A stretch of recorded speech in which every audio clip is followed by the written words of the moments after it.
अब जहाँ तक ताल्लुक है पाकिस्तान का और चाइना का, ये तो हम सब जानते हैं जब से मोदी सरकार आई है, सबसे पहली बार ये हुआ है इंडिपेंडेंस के बाद कि आज हमारे दोनों बॉर्डर जो हैं वो लाइव हैं। दोनों के दोनों बॉर्डर, ऐसे पहले कभी नहीं हुआ।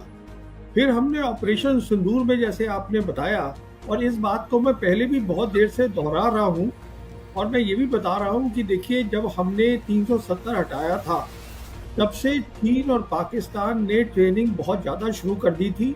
मैं तब से बोल रहा हूँ कि आप पाकिस्तान से लड़ाई नहीं कर रहे हैं, आप वन फ्रंट रीइंफोर्स्ड वॉर लड़ेंगे। इसका मतलब चीन उसकी पूरी मदद करेगा बिना हाथ दिखाए हुए। वही हमने ऑपरेशन सिंदूर में देखा। 4 दिन में स्पेस की कैपेबिलिटीज और भी बहुत कैपेबिलिटीज है जिसमें उन्होंने पूरा उनका साथ दिया। अब ये कहना कि 80% जो है वो हथियार आता है उनके पास, ये बेबुनियाद बात है। बेबुनियाद इसलिए है, हमारे पास भी तो हथियार आता है, रशिया से आता है, इजराइल से आता है, फ्रांस से आता है, अमेरिका से आता है। तो इसका मतलब नहीं होता। देखिए, सबसे इम्पोर्टेंट बात जो मैं बताना चाहूँगा आपके दर्शकों को ऑपरेशन सिंदूर की, वो ये है, हिंदुस्तान और पाकिस्तान के बीच में जो हवाई युद्ध होगा वो सबसे इम्पोर्टेंट है। और उस हवाई युद्ध में हमने देखा 2 बातें हुई। पहली बात, उनके जो पायलट्स थे उन्होंने अच्छी क्षमता दिखाई। देखिए, आप सामान खरीद सकते हैं और 6 महीने में लाके उसको लगा सकते हैं, और पायलट की क्षमता बनाने में सालों साल लगते हैं। इसका मतलब वो तैयारी तभी से कर रहे थे जब आपने 370 हटाई। यही मैं कह रहा था, ये पहली बात है। दूसरी बात ये है कि अब जो हमारा सैन्य वो हवाई युद्ध हुआ उसके बारे में अब सरकार बात ही नहीं करना चाहती है, जबकि सबको पता है दुनिया में क्या हुआ, कितनी हमारा नुकसान हुआ, कितने एयरक्राफ्ट गिरे, सब चुपचाप बैठ गए हैं। तो आप बाकी कुछ भी बोलते रहिए, वो मेन चीज है। तो कहने का मतलब ये है, अगर यहाँ पे कोई समझ रहा है हमने अच्छा किया ऑपरेशन सिंदूर में, तो मैं उससे सहमत नहीं हूँ। अब आइए, आपने दूसरी बात रखी दलाई लामा की। देखिए, दलाई लामा एक बहुत ही सेंसिटिव सब्जेक्ट है चाइना के लिए।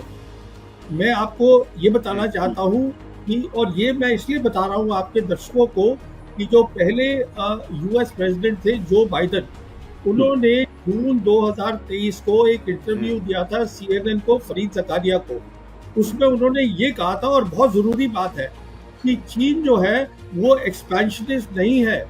वो जाके कहीं पर मिलिट्री, ये मतलब दुनिया पे कब्जा नहीं करना चाहता है, पर जो वो कहता है हमारा है वो उसको लेगा।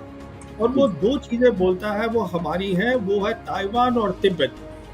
और अरुणाचल प्रदेश को वो साउथ तिब्बत बोलते हैं। तो कहने का मतलब ये है, दलाई लामा जो है उनके लिए बहुत इम्पोर्टेंट है। वो इसलिए है क्योंकि दलाई लामा आखिरी कड़ी है उनके लिए पूरा कब्जा करने की तिब्बत पर। अभी जो तिब्बत है, उन्होंने तिब्बत को पूरा बदल दिया है। जो उनका तिब्बत ऑटोनोमस रीजन पूरा बदल चुका है। तो वहां पर अभी वो पहली वाली कोई बात नहीं है, 5G आ गई है, सब इंडस्ट्री आ गई है, सब कुछ हो गया। अभी जो लास्ट कड़ी है वो दलाई लामा है। अब दलाई लामा जब ये बोलता है कि मैं तय करूंगा कि मेरा रीइंकार्नेशन कैसे होगा, मैं का मतलब मेरा जो ट्रस्ट है वो तय करेगा। जी। तो कहने का मतलब ये है कि ये चीन को एक्सेप्टेबल नहीं है, क्योंकि चीन के हिसाब से अरुणाचल प्रदेश जो है वो साउथ तिब्बत है, वो कंसोलिडेट करेगा पहले अपनी पोजीशन तिब्बत में, कि ये दलाई लामा जब चले जाते हैं दुनिया से उसके बाद वो तय करेंगे।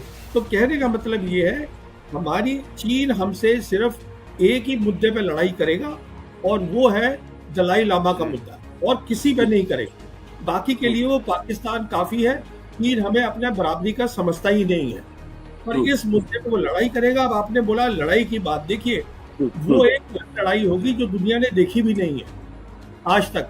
मैं अपने दर्शकों को मिसाल देता हूँ छोटी सी।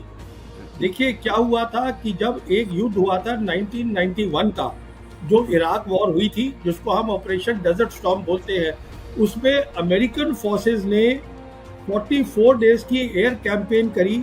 उसके बाद ग्राउंड में कुछ था ही नहीं, और 100 घंटे में सब कुछ निपटा दिया। कहने का मतलब ये यहाँ पर 44 डेज नहीं होगा, इसको मैं समझा चुका हूँ, किताब भी लिख चुका हूँ। ये लड़ाई होगी अगर चीन लड़ेगा, तो वो जो चीजें कह रहा है मैं